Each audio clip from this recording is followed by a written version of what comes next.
In the past 4 years, with the leadership of President Trump and the Republican Senate, we've secured incredible victories.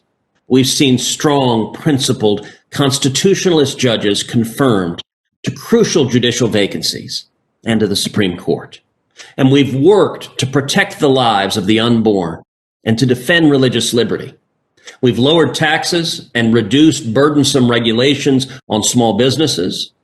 And I am confident we're going to confirm Judge Amy Coney Barret to the U.S. Supreme Court in just a few days.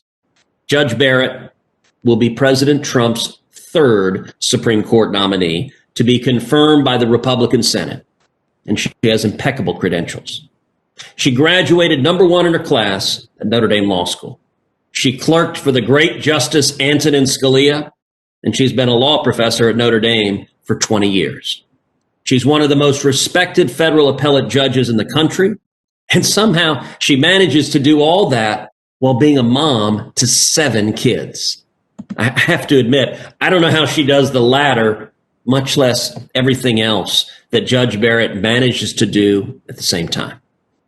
And I'll tell you, I think the president's decision to nominate Judge Barrett may well have been the most important decision of his presidency. As I write in my new book that came out just last week, One Vote Away, How a Single Supreme Court Seat Can Change History. On so many issues, we're just a single vote away from losing our liberties, such as religious liberty and the right to keep and bear arms, and seeing our country fundamentally changed.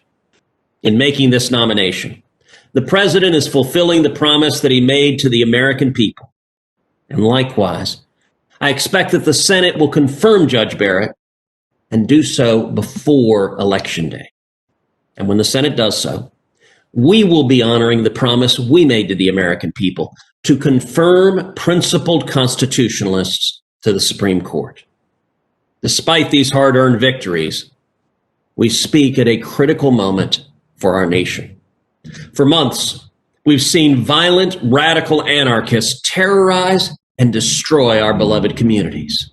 We've seen churches firebombed, small businesses burned to the ground, police officers murdered.